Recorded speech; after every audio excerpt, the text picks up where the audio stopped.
আজকে আমরা 2 নম্বর দৃশ্য। এর আগে আমরা জানতে পারলাম প্রথম অঙ্কের মধ্যে কয়টা দৃশ্য আছে, 3টা পাইছি। ওখান দ্বিতীয় অঙ্কের মধ্যে আমরা কয়টা দৃশ্য পাইমু, একটা প্রথম দৃশ্য এবং দ্বিতীয় দৃশ্য। এরপরে আছে তৃতীয় দৃশ্য, আছে চতুর্থ, মানে এরপরে আছে চতুর্থ, পঞ্চম, মানে ষষ্ঠ। মানে এটার মধ্যে আমরা 2 নম্বর অঙ্কের মধ্যে 6টা পাইমু। কয়টা পাইমু? 6টা দৃশ্য পাইমু। প্রথম অঙ্কের মধ্যে কয়টা পাইছি? 3টা। আর 2 নম্বরটার মধ্যে কয়টা পাইমু? 6টা পাইমু। মনে থাকবো তো? 2 নম্বরটার মধ্যে কয়টা পাইমু? 6টা পাইমু। এখন মনে রাখবে, প্রথম স্টার্ট ওইরকম। আমি লাস্টে পড়াইয়া দিছিলাম যে তারা কইছে কিতা, যে যাও ত্রিপুরেশ্বরী তোমার কিতা করতো, আশীর্বাদ দিত। মানে তারা ভগবান রে আরাধনা করিয়া কইছে যে যাও তোমরা যুদ্ধের মধ্যে যাও, তোমরা আশীর্বাদ দেওয়া হইল। ওখানে হইল রাজধরের শিবির, রাজধর ও ধুরন্ধর। রাজধরের শিবির আছে, রাজধর আর কে? ধুরন্ধর। মনে রাখবে, ধুরন্ধর তুমি 5000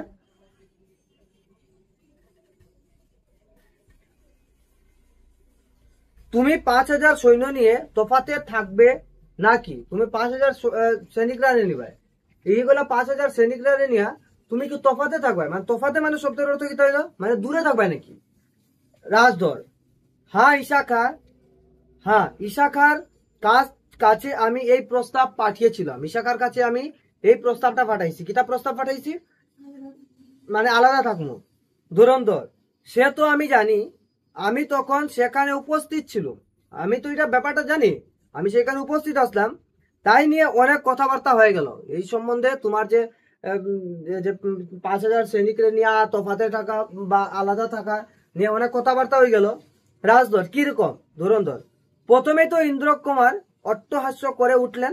তিনি বললেন, রাজধরের যুদ্ধ প্রণালীটা ওইরকম, যুদ্ধক্ষেত্র থেকে বহু দূরে থেকেই তিনি যুদ্ধ করতে ভালোবাসেন। তাই যুদ্ধক্ষেত্র তো দূরে থাকিয়া যুদ্ধ করতে কি তা হয় ভালো পায়। রাজধর সে কথা ঠিক, ক্ষেত্র হতে যুদ্ধ করে মজদুররা, মানে কি আছে যারা যুদ্ধক্ষেত্রের মধ্যে যুদ্ধ কারা করে, যারা মজদুর আছে তারা করে।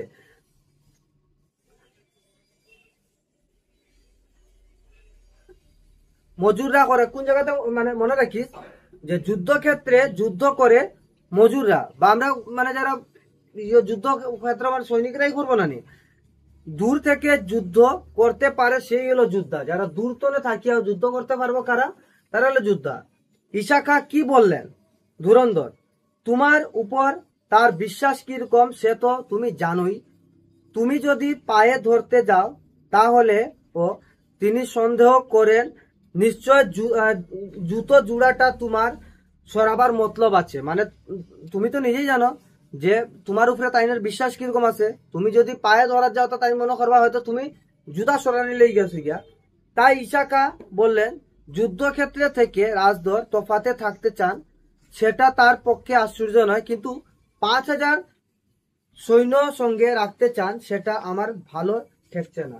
হে তো খালি একলা যান না, যুদ্ধক্ষেত্রের মধ্যে যে খালি যে মানে 5000 সৈনিকরে নিয়ে কিতা করে দূরে যায় গিয়া। এই 5000 সৈনিকরে যদি তোফাতে নিয়ে যায় গিয়া তো যুদ্ধটা একটু কমজোরি হবে না। তারা যদি 5000 করিয়া প্রত্যেক মানে এখানে জানা গেছে যে প্রত্যেক রাজাই কিতা করছে, প্রত্যেক 5000 করিয়া সৈনিক দিছে। আর হে বেচারা টোটাল হইলো 10,000 সৈনিক, আর তারটা নিয়ে হইলো 15,000। তার 5000 যদি নিয়ে সরে যায় তো সৈনিক কমে গেল না। রাজধর যুবরাজ কিছু বললেন না, যুবরাজে কিছু কইছে না। ধুরন্ধর যুবরাজ কাউকে যে সন্দেহ করবেন সে পরিমাণ বুদ্ধি ভগবান তাকে দেননি। মানে যুবরাজে কেউ যে সন্দেহ করব এই পর্যন্ত বুদ্ধি ভগবানের তাই দিছ না। এমনকি তুমি যে তুমি, তোমার উপরেও তার সন্দেহ হয় না। এর মধ্যে তুমি যে তুমি আছো, এই কথার মধ্যে কিতা আছে, তুমি যে অত ডেঞ্জার আছো বা তুমি যে এই যে শয়তানি গুলা করো, তোমার উপরে তাইনের কিতা হয় না, সন্দেহ হয় না। রাজধর এরপর ধুরন্ধর রাজধর দেখো ধুরন্ধর, দাদা কথা তুমি অমন করে বলো না। মানে যা কিছু কইলেও দাদার কথা এরকম করে না, কারণ দুইও ভাই তারা বড় ভাইরা ভালো পায়, বহুত বেশি ভালো পায়। ধুরন্ধর ও ওই জায়গাটা তোমার একটু নরম আছে, সেটা মাঝে মাঝে ভুলে যায়। আর আমি ভুলে যাই যে এই জায়গাটা তোমার একটু কি আছে, নরম আছে। যা হোক, তিনি বললেন না না রাজধরের প্রতি তোমার অন্যায় অবিচার করেছে, তার প্রস্তাবটা একটা সে তো আমার ভালোই একটা সে ঠেকেছে, মানে ভাই বড় ভাইয়া কইছে না ঠিকঠাক করছে, 5,000 সৈনিকরা নিয়ে সরে গেছে, ভালো হয়েছে। যুদ্ধে যদি সংকট উপস্থিত হয় তাহলে তিনি তার সৈন্য নিয়ে আমাদের সাহায্য করতে পারবেন, ভালো তো কথা। যদি যুদ্ধের মধ্যে ঝামেলা পড়ে তাহলে তার 5,000 সৈনিক নিয়ে আইতে পারবো, 5,000 সৈনিক নিয়ে আইতে পারবো। যুবরাজের অনুরোধেই তো ইশাখা তোমার প্রস্তাবে রাজি হলেন, নাইলে তার বড় ইচ্ছা ছিল না।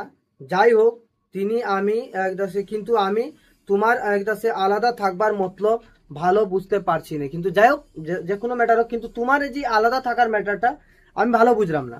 ওখান দেখো রাজদর ওদের সঙ্গে একত্রে মিলে যুদ্ধ করে আমার লাভ কি?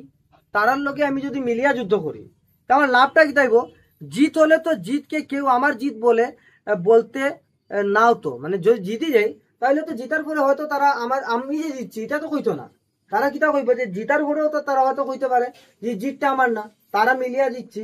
তো এই কথার লাগি হে কিতা করছে ধুরন্ধর, তবু ভুলেও কেউ তোমার নাম করতে পারে, কিন্তু তফাতে বসে থাকলে যুদ্ধের জয় হলেও তোমার অপযশ হারলে তো তোমার কথা নেই। মানে যদি তফাতে থাকো মানে তাহলে কি আছে, যদি জিতে যাও তাহলে তোমার তো কোনো অসুবিধা নেই, কিন্তু তফাতে যদি বইয়া থাকো, দূরে থাকো, তাহলে তো তোমার আরো ঝামেলা আছে। জিতলে তো তোমার ঠিক আছে নাম হইব, আর হারি গেলে তো তোমার তো নাম হইতো না। রাজদর আমার এই 5,000 সৈন্য নিয়েই আমি যুদ্ধ জিতবো, এবং আমি একলাই জিতবো। আমি এই 5,000 সৈনিকদের নিয়ে জিতবো, আর আমি একলাই জিতবো। দূতের প্রবেশ, দূত বলতে তারার ওই যে একজন খবর রাখার লাগি যারা রাখা হয় তার দূত। তখন দূত আইলো, রাজদর কি রে, যুদ্ধের খবর কি? রাজদর যুদ্ধের খবরটা কি? দূত, আগে লড়াই তো সমস্ত দিন ধরেই চলেছে, কিন্তু এ পর্যন্ত এরা শত্রুদের বুয়ো ভেদ করতে পারেনি, মানে শত্রুদের ওখানে তারা কিন্তু সরাইতে পারছে না। সূর্য অস্ত যাওয়ার আর তো বেশি দেরি নেই, অন্ধকার হয়ে এলো, বোধহয় যুদ্ধ আজকের মতো বন্ধ রাখতে হবে। মানে এখন তো সূর্য ডুবে যায়, আর নিয়ম হিসাবে সূর্য ডুবার পরে কিতা হয় না, যুদ্ধ হয় না, বুঝছো তো। মানে যুদ্ধর নিয়ম হিসাবে সূর্য ডুবার পরে কিতা হয়ে যায়, যুদ্ধ বন্ধ হয়ে যায়। দ্বিতীয় দূতের প্রবেশ, রাজধর কে তুমি? দ্বিতীয় দূত, আগে আমি বোমকেশ। মনে রাখবে যে সময় দ্বিতীয় দূত আইছে, দ্বিতীয় দূত যেটা আইছে, দ্বিতীয় দূত যেটা আছে মনে রাখবে, দ্বিতীয় কে আছে? দূতের প্রবেশ। দ্বিতীয় দূতের নাম কি তার দিছে?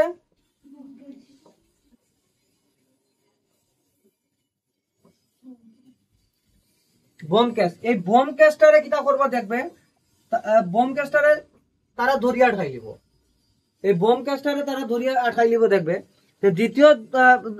দ্বিতীয় দূত আইছে, আগে আমি বোমকেশ, যুবরাজ আমাকে পাঠিয়ে দিয়েছেন, যুবরাজ আমার পাঠাইয়া দিছেন, সেও প্রায় 2 প্রহর হয়ে গেল। আপনার যেখানে সৈন্য নিয়ে থাকবার কথা ছিল সেখানে আপনার কোনো চিহ্ন না পেয়ে বহু সন্ধান এখানে এসেছি। মানে আপনার যে জায়গা থাকার কথা দেওয়া হয়েছিল, থাকার কথা আসলো, এই জায়গা আপনার পাওয়া গেছে না, 2 প্রহর গেল গিয়া, ওখানে আমি আপনার খুঁজিয়া পাইছি। রাজধর, যুবরাজের আদেশ কি?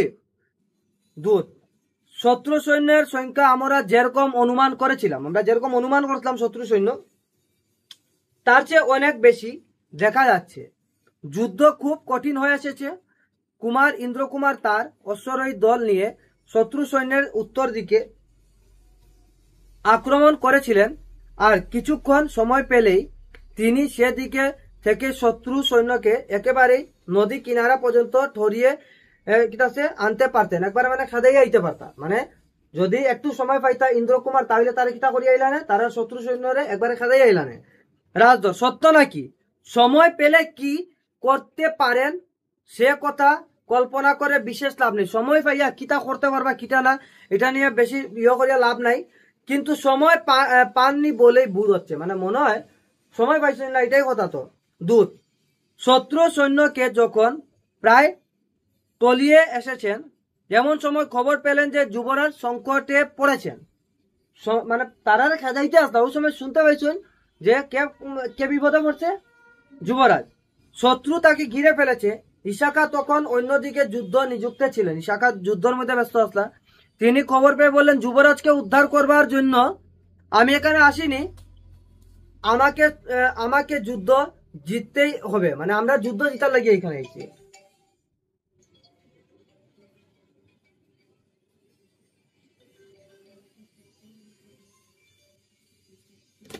তো না দেখো এইখানে এই জায়গাটা আছে যে শত্রু তাকে ঘিরে ফেলেছে। ইশাকা তখন অন্যদিকে নিযুক্ত ছিলেন। খবর পেয়ে বললেন, যুবরাজকে উদ্ধার করবার জন্য আমি এখানে আসিনি, আমাকে যুদ্ধ জিততে হবে। আমি এখান থেকে নড়তে গেলেই শত্রুরা কিতা পাবে, সুবিধা পাবে। মানে আমি এখান থেকে যদি নড়ি তো শত্রুরা কিতা পাবে, একটু সুবিধা পাই যাব, জিততে পারবো। রাজধর, দাদা কি তবে?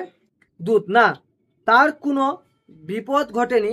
ইন্দ্রকুমার সৈন্য নিয়ে তাকে উদ্ধার করেছেন। যা কোনো বিপদ ঘটছে না, তাইটা কি তা হয়েছে, ইন্দ্রকুমারের সৈন্য নিয়ে তাইটা উদ্ধার করছে। কিন্তু এই গোলমালের যুদ্ধে আমাদের অসুবিধা ঘটলো। এই গোলমালের মধ্যে, ঝামেলার মধ্যে আমরা একটা অসুবিধা ঘটছে। আপনাকে সন্ধান করবার জন্য নানা দিকে দূত গিয়েছে। আপনার সাহায্য না হলে বিপদ ঘটতে পারে। অতএব আপনি আর একমাত্র বিলম্ব করবেন না, আপনি আর মানে সময় নষ্ট করবা না। রাজধর, না, কিছু মাত্র বিলম্ব করবে না, যাও বিশ্রাম করো গো, যাও, আমি প্রস্তুত হচ্ছি, যাও তুমি আমরা ইয়ার মধ্যে টেন্টের মধ্যে বিশ্রাম করো, আমি রেডি হয়ে যাও। ধুরন্ধর আইসে, দেখ দূতের প্রস্থান, মানে দূতটা গেছে গিয়া ওখান হইলো দূতের প্রস্থান হইছে, ওখান ধুরন্ধর আর রাজধরের মাথা কিতা দেখো। ধুরন্ধর, তুমি যাচ্ছ নাকি? রাজধর, যাচ্ছি বটে, কিন্তু ওদিকে নয়, অন্যদিকে যাইলাম, কিন্তু আমি এইদিকে না অন্যদিকে যাইমু। ধুরন্ধর, বাড়ির দিকে, মানে বাড়ির দিকে যেটা নাকি? রাজধর, তুমিও কি ইশাখার কাছ থেকে বিদ্রুপ অভ্যাস করছো? বীরত্ব যার খুশি তিনি দেখান, যার বীরত্ব দেখানির আছে দেখাও, কিন্তু যুদ্ধে জয় করে যদি কে বাড়ি ফেরে তো সে রাজধর। ধুরন্ধর, যাও তুমি দেখো গো আমার শিবিরে কোথায় যেন আগুন না জ্বলে, যাতে আমার শিবিরের মধ্যে দেখে কোনো আগুন না জ্বলে, একটি প্রদীপ যেন না জ্বলতে পায়, একটা যাতে প্রদীপ না জ্বলে। অসুবিধা করেননি? ধুরন্ধর, দেখো, আচ্ছা আমি সকলকে সতর্ক করে দিচ্ছি, আচ্ছা আমি সবরে সতর্ক করিয়া দিলাম, কিন্তু কি তোমার অভিপ্রায় খুলেই বলো তো। তুমি যদি আমাকে আর আমি যদি তোমাকে সন্দেহ করি, তাহলে পৃথিবী আমাদের দুটির কোথাও ভর দেবার জায়গা থাকবে না। মানে তুমি যদি আমার বিশ্বাস না করো আর আমি যদি তোমার বিশ্বাস না করি, তো একজন আরেকজনের ছাড়া পৃথিবীর মধ্যে আর কোনো জায়গাতে ভর দেওয়ার জায়গা থাকতো না, মানে একজন আরেকজনের ছাড়া চলার মতো থাকতো না। কারো দুজনের বিশ্বাস করি। রাজধর, আজ রাত্রের অন্ধকারে আমি সৈন্য নিয়ে গোপনে নদীর পার হয়ে যাব। আজকে আমি গোপনে নদীর পার হয়ে যাব। হঠাৎ আরকান রাজের শিবিরে উপস্থিত হয়ে তাকে বন্দি করতে হবে। তারে নিয়ে আরকান রাজের, মানে যেটা যুদ্ধ প্রণালীর ভিতরে আছে না, এটা বাইরে আছে। কোথায় যুদ্ধ নিয়মের বাইরে আছে না ভিতরে আছে কথাটা?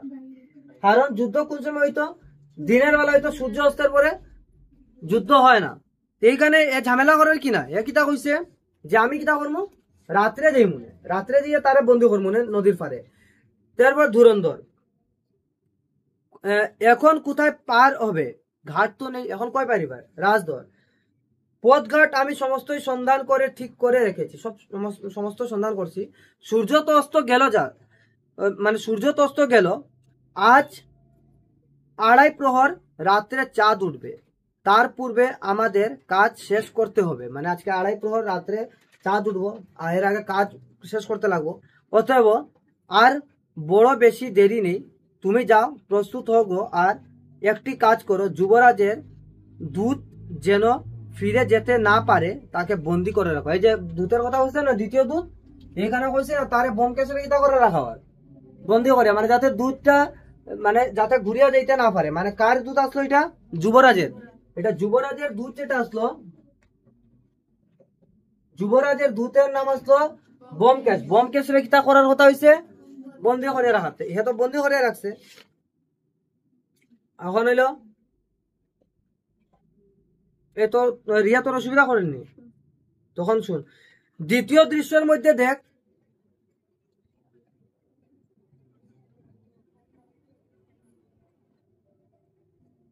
দ্বিতীয় দৃশ্যটা দেখ, ইশাখার শিবির, ইশাখার শিবির বুঝছস তো, তারা যে শিবির গুলা যে বানাইছে যুদ্ধের মধ্যে প্রত্যেকের শিবির আছে, তো ইশাখার শিবির ইন্দ্র কুমার আর ইশাখা কিতা গল্প করে শুনো। ইন্দ্র কুমার, সেনাপতি সাহেব আপনি দাদার উপর রাগ করবেন না, আজ রাত্রে সৈন্যরা বিশ্রাম করুক, কাল আমরা যুদ্ধে জয় লাভ করবো। আজকে শত্রুরা রাত্রে বিশ্রাম করুক, কালকে আমরা যুদ্ধ জিতি জিমু। ইশাখা, দেখো ইন্দ্র কুমার, আগুন যত শীঘ্রই নেবানো যায় ততই মঙ্গল। এই কথাটা অনেক সময় প্রশ্নের মধ্যে দিতে পারে যে আগুন যতই শীঘ্রই নেবানো যায় ততই মঙ্গল, উক্তিটি কার আছে? ইশাখার আছে। তাতে সময় দিলে কিসের থেকে কি ঘটে কিছুই বলা যায় না, হঠাৎ কি তোলে কি ঘটে যাবে কিছু কোয়া যায় না। আজই আমরা জিতে আসতুম, আজকে আমরা জিতে দিতাম, কেবল তোমার দাদার নিতান্ত নির্বোধের মতো শত্রুদের মাঝখানে নিজেকে খামাকা জড়িয়ে বসেছেন। মানে হঠাৎ জিয়া বুড়োকার মতো জিয়া তারা মিডিলে পড়ে গেছে, শত্রু মিডিলে, আমাদের সমস্ত পণ্ড হয়ে গেল, আমরা সব বেকার হয়ে গেল। ইন্দ্র কুমার, নির্বুধের মতো কেন বলছো খা সাহেব, বলো বীরের মতো। তিনি সামান্য কয়েকজন সৈন্য নিয়ে বীরের মতো হো, কারণ এদিকে তো আগে আমি কইছি যে ইন্দ্র কুমার আর এদিকে রাজধর তারা দুজনে বড় ভাইরে বড় সম্মান করে বা বড় ইজ্জত দেয়, তখন করছে নির্বুধের মতো কেন বলছো খা সাহেব, বলো বীরের মতো। তিনি সামান্য কয়েকজন সৈন্য নিয়ে। ইশাখা, যেখানে গিয়ে পড়েছেন সেখানে কেবল নির্বুধরাই যেতে পারে, এই জায়গাতে খালি বোকা মানুষই যেতে পারবে, যে জায়গাতে তাই যে বিপদে পড়ছে এই জায়গাতে খালি বুর্বক মানুষই যে কিতা করতে পারে, বিপদে পড়তে পারে। এরপরে দেখো না কইছে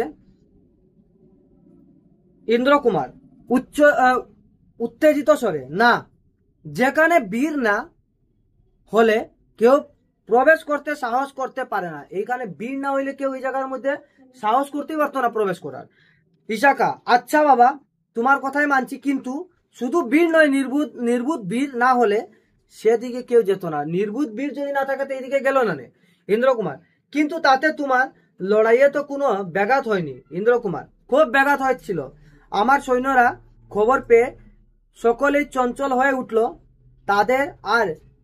তাদের কি আর লড়াইয়ের মন ছিল? স্বাভাবিক অর্থে রাজকুমার ধরা পড়ে গেছে, যুবরাজরা ধরে লিছে, তারা আটক করে লিছে, বাকি সৈনিকরা তারা শুনিয়া তো উত্তেজিত হয়েছে, সবের একটা ইমোশন আছে, সবে হয়তো ভালো ফার যুবরাজের, এটার লাগি আমাদের সৈন্যের মধ্যে একজনও নেই যুবরাজের বিপদের খবর শুনে যে স্থির থাকতে পারে। আমাদের মধ্যে এমন কেউ নাই যে যুবরাজের বিপদের কথা শুনে কেউ স্থির থাকতে পারে।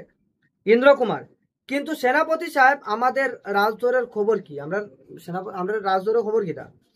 ইশাখা, আমি 4 দিকেই দূত পাঠিয়েছিল, একজন ছাড়া সব দূতই মানে বাকি সব দূত, একজন ছাড়া বাকি সব দূত মানে এসেছেন, কোথাও তার সন্ধান পাওয়া যাচ্ছে না, তার কোনো দিকে সন্ধান পাওয়া যায় না। কার সন্ধান? এইখানে রাজধরের সন্ধান। ইন্দ্র কুমার, হা হা হা, সে নিশ্চয় পালিয়েছে। ইশাখা, হাসির কথা নয় বাবা। ইন্দ্র কুমার, তা কি করব সেনাপতি সাহেব, আমি খুশি হয়েছি, আমরা যুদ্ধ করে মরতুম, আরো যে আমাদের খ্যাতির ভাগ বসাতো, যে আমরা কিছুই সহ্য হতো না, এটা আমরা সহ্য মানে হে মিডিল আমরা জিতার ভাগ তো হেও লই লিত, তার চেয়ে ও ভেগে গেছে, সে ভালোই হয়েছে, মানে ভালোই হয়েছে। এবারও অস্ত্র পরীক্ষায় তো ফাঁকি চলবে না, অস্ত্র পরীক্ষার যে ঘটনা, অস্ত্র পরীক্ষার মতো এখানে ফাঁকি চলতো না। ইশাখা, কিন্তু সেবার কি হয়েছিল তুমি আমার কাছে বলনি, লাস্ট টাইম কি হয়েছিল আমার হয়েছে না। ইন্দ্র কুমার, সে বলবার কথা না খা সাহেব, সে আমাকে কিছু জিজ্ঞাসা করো না, সেবার আমি হেরেছিলাম, সেবার আমি হারছি। দেখ রাজারার মধ্যে এত থাকে যে নিজের ঘরের সিক্রেট কথাগুলো কেউ কইতে চান না, কারণ এরকম আছে। আর যে জায়গাতে যদি কেউ কই দিছে তাইলে মানে কিতা আছে, নিজের রাজ্য রাজধানী কিতা করবো, বরবাদ করে নিব। ইশাখা, তীর ছুড়ে হারনি বাবা, রাগ করে হারছো তুমি, তীর ছুটিয়া হারছো না, তুমি রাগ করে হারছো। তখন হইল তৃতীয় দৃশ্য। তৃতীয় দৃশ্য। আগে কয়টা দৃশ্য পড়াইছি? প্রথম আর মানে দ্বিতীয় অঙ্কের মধ্যে প্রথম, আর কয় নম্বর হইলো? দ্বিতীয় হইলো। ওখানে হইলো তৃতীয় দৃশ্য যেটা আছে, এটার মধ্যে দেখবে আরাকান রাজের শিবির। তৃতীয় দৃশ্যের মধ্যে কারা পাইবে তোমরা?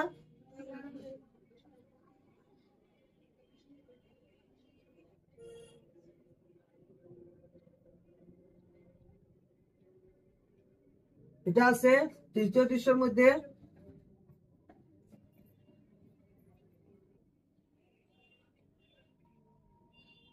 আরাকান রাজের শিবিরে। দেখো এখন আরাকান রাজা আর রাজধর, এখন মানে রাজধরে কি তা করছে, ওথারে অ্যাটাক করে নিচ্ছে। দেখিও আরাকান, দেখুন রাজকুমার, আমাকে বন্দি করে আপনাদের কোনো লাভ নেই। আমারে বন্দি করি আপনার কোনো লাভ নেই। রাজধর, কোনো লাভ নেই রাজন, এই যুদ্ধে মধ্যে আপনাকে লাভ করাই তো সবচেয়ে বড় লাভ। এই যুদ্ধের মধ্যে আপনার লাভ করাই তো সবচেয়ে বড় লাভ। আরাকান, তাতে যুদ্ধের অবসান হবে না। এটাতে যুদ্ধ, এই লাইনটা মনে রাখিস, তাতে যুদ্ধের অবসান হবে না।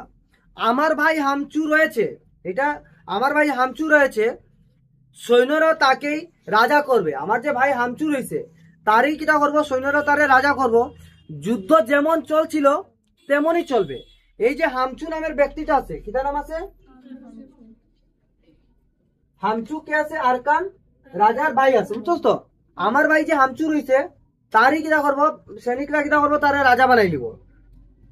রাজধর, আপনাকে মুক্তি দেব, কিন্তু সেটা তো একেবারে বিনা মূল্যে দেওয়া চলবে না। আপনারা মুক্তি দিব ঠিক আছে, কিন্তু বিনা মূল্যতে দেওয়া চলে না। আর কান, সে তো আমি জানি মূল্য দিতে হবে, আমার যদি ছাড়ো তো আমি জানি তো মূল্য দিতে লাগবো। আমি আপনার কাছে পরাজয় স্বীকার করে সন্ধিপত্র লিখে দিতে রাজি আছি। আমি আপনার কাছে সন্ধিপত্র করার লাগি রাজি আছি যে আমি হার মানছি। ওখান দেখ রাজধর, শুধু সন্ধিপত্র দিলে তো হবে না মহারাজ, আপনি যে পরাজয় স্বীকার করলেন তার কিছু নিদর্শন তো দেশে নিয়ে যেতে হবে। মানে আপনি যে হার স্বীকার করছেন এটার তো কিছু তো একটা নিদর্শন নিয়ে যেতে লাগবে, কিছু একটা প্রমাণ নিয়ে যেতে লাগবে না যে আপনার আমি হারাইছি। আর কান, আপনাকে 500 ব্রহ্মদেশের ঘোড়া, মনে রাখবে 500, কতটা? 500, 500 মানে বুঝছো তো? 500 ব্রহ্মদেশের ঘোড়া, 3টি হাতি। কত? 3টা হাতি, মানে বুঝছো তো? 500 ব্রহ্মদেশের ঘোড়া আর 3টা হাতি উপহার দেব রাজদল। সে উপহারের আমার প্রয়োজন নেই, মহারাজের মাথার মুকুট আমাকে দিতে হবে। মানে এইগুলার দরকার নেই, মহারাজের মাথার মুকুট যেটা আছে ওটা আমার দিতে লাগবো। আর কান, তার চেয়ে প্রাণ দেওয়া সহজ হইব। মানে মুকুট বহুত বড় ব্যাপার, তার জন্য তো প্রাণ দেওয়া সহজ। রাজদল, প্রাণ দিলেও মুকুটটি তো বাঁচাতে পারবে না। প্রাণও যদি দিলাও তাহলে মুকুট বাঁচাই নিতে পারবে না, সম্ভব না। মাঝে থেকে প্রাণটাই বৃথা যাবে। মুকুট তুমি যদি নাও দেও তাহলে কিন্তু প্রাণ তুমি দিলে ভাই, তাহলে তো তোমার মুকুট আমি পাইব না নি। গলা কাটি দিলে তেমনি মুকুট মাথার থাকবো না নি, লইয়াই জীবনে তখন হয়েছে প্রাণটা বৃথা যাবে। আরকান, তবে মুকুট নিন, কিন্তু এই মুকুটের সহিত আরকানের চিরস্থায়ী শত্রুতা আপনি ঘরে নিয়ে যাচ্ছেন। এই যে মুকুট নিরা, এই মুকুটটা কিটা আছে? চিরশত্রু, মানে একদম চিরশত্রুতা, আপনি আরকানের চিরশত্রুতা নিয়ে যাইরা। এই মুকুটটি যতদিন না আবার ফিরে পাবো ততদিন আমরা রাজবংশ শান্তিতে থাকবে না। যতদিন পর্যন্ত এই মুকুটটা নিয়ে যাইরা, যতদিন পর্যন্ত এটা ফিরে আনছি না ততদিন পর্যন্ত আমরা শান্তি থাকতাম না। রাজধর, এই তো রাজার মতো কথা, আমরাও তো শান্তিতে চাই নে, আমরাও তো শান্তি চাই না। মহারাজের, আমরাও ক্ষত্রিয়, আমরা ক্ষত্রিয় আছি, আমরা ক্ষত্রিয় ধর্মের আছি। আর একটি কর্তব্য বাকি আছে, শীঘ্রই যুদ্ধ নিবারণ করে এক আদেশপত্র আপনার সেনাপতির নিকট পাঠিয়ে দিন। আর একটা আদেশপত্র আপনার সেনাপতির নিকট পাঠিয়ে দিন। ওপারে এতক্ষণে যুদ্ধে উদ্যোগ হচ্ছে, মানে অত সময় তারা রেডি হয়। আর কান, এখনই আমাদের আদেশ নিয়ে দুধ যাবে, মানে এখনই আমরা আদেশ নিয়ে কিটা করবো, দুধ যাইব। রাজধর, তবে চলুন সন্ধিপত্র লেখার ব্যবস্থা হোক। তবে চলো সন্ধিপত্র লেখার ব্যবস্থা হোক। আজকে অতটুকু থাক। তোমরা কয়টা পড়াইলাম?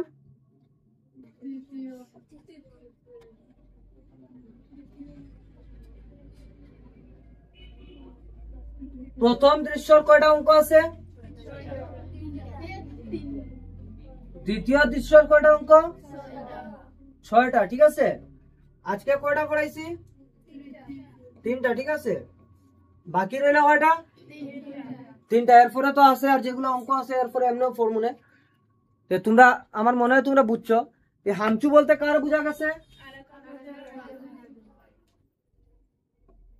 এটার মধ্যে কয়েকটা লাইন আছে যেগুলো তোমরা প্রশ্ন উত্তরের মধ্যে পাইবে, অনেকবার রিপিট করছে। লাইনগুলো একটু ভালো করে খেয়াল রাখবে। নেক্সট দিন আরেকটা টপিক ধরবো।